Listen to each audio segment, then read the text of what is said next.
Handbook for counting agent 2023 ప్రకారం EVM ఓట్లు మరియు వివిప్యాట్ స్లిప్ల లెక్కింపుకు సంబంధించిన ప్రత్యేక సందర్భాలు అలానే తీసుకోవాల్సిన చర్యల గురించి ఈ వీడియోలో తెలుసుకుందాం.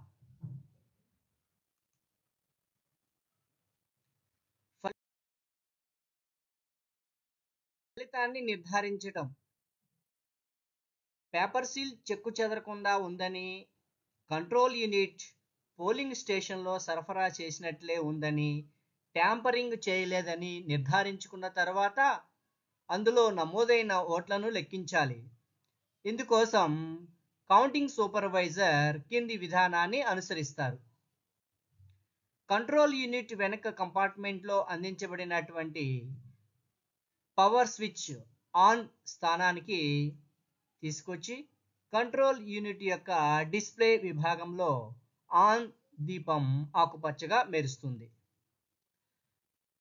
ఫలితాల విభాగం లోపల కవర్ ఎగువ ద్వారం కింద అందించిన ఫలితం బటన్ పై ఉన్న గ్రీన్ పేపర్ సీల్ ద్వారా రిజల్ట్ని చూడటం జరుగుతుంది.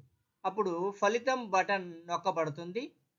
ఫలితం బటన్ నొక్కినప్పుడు పోలింగ్ స్టేషన్లో ప్రతి అభ్యర్థి మరియు నోటా కోసం నమోదు చేయబడిన మొత్తం ఓట్ల సంఖ్య నియంత్రణ యూనిట్ యొక్క డిస్ప్లే ప్యానెల్లో ఆటోమేటిక్గా ప్రదర్శించబడుతుంది. సీక్వెన్షియల్ క్యాండిడేట్ వారీగా ప్రదర్శించబడిన ఫలితాన్ని కౌంటింగ్ సూపర్వైజర్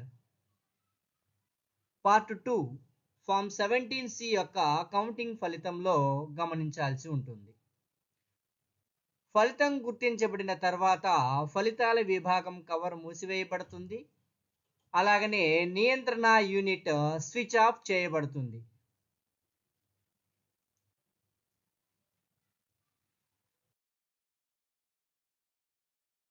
పోల్ ప్రారంభం మరియు ముగింపు తేదీ సమయంలో వ్యత్యాసం ఉన్నట్లయితే మాక్ పోల్ సర్టిఫికెట్లో పేర్కొన్న తేదీ అలాగనే సమయంలో వ్యత్యాసం పోల్చబడింది.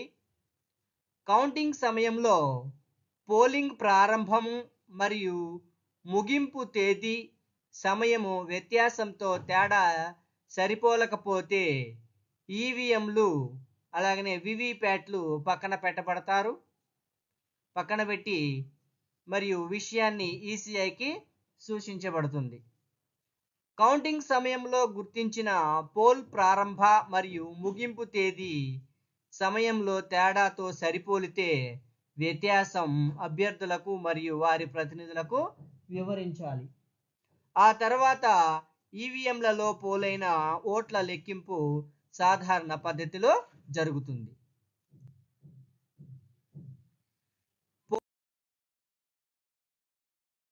పోల్ చివరిలో క్లోజ్ బటన్ నొక్కకపోయినటువంటి సందర్భంలో ఫారం 17Cలో పేర్కొన్న మొత్తం ఓట్లతో పాటు కంట్రోల్ యూనిట్లో పోలైన మొత్తం ఓట్లను లెక్కించడానికి కంట్రోల్ యూనిట్ యొక్క టోటల్ బటన్ను కౌంటింగ్ సూపర్వైజర్ నొక్కాలి.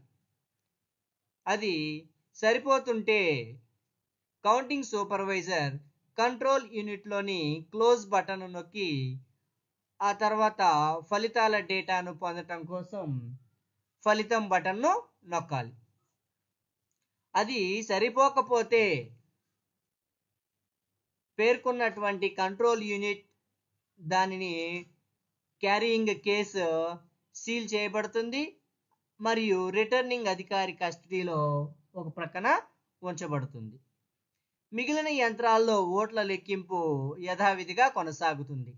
సంబంధిత వివిప్యాట్ ఈసీఐ మార్గదర్శకాల ప్రకారం లెక్కించబడుతుంది.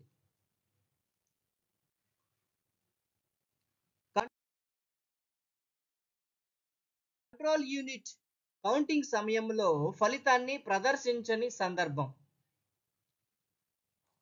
ఫలితాలను పొందటానికి కంట్రోల్ యూనిట్లో కొత్త పవర్ ప్యాక్ ఇన్స్టాల్ చేయాలి. అప్పుడు కూడా సియు ఫలితాన్ని ప్రదర్శించకపోతే సియు దాని క్యారింగ్ కేసులో ఉంచి కౌంటింగ్ హాల్లో రిటర్నింగ్ అధికారి కస్టడీలో ఉంచబడుతుంది. ఇతర యంత్రాల్లో ఓట్ల లెక్కింపు యథావిధిగా కొనసాగించాలి. సంబంధిత వివిప్యాట్ ఈసీఐ మార్గదర్శకాల ప్రకారం లెక్కించబడుతుంది.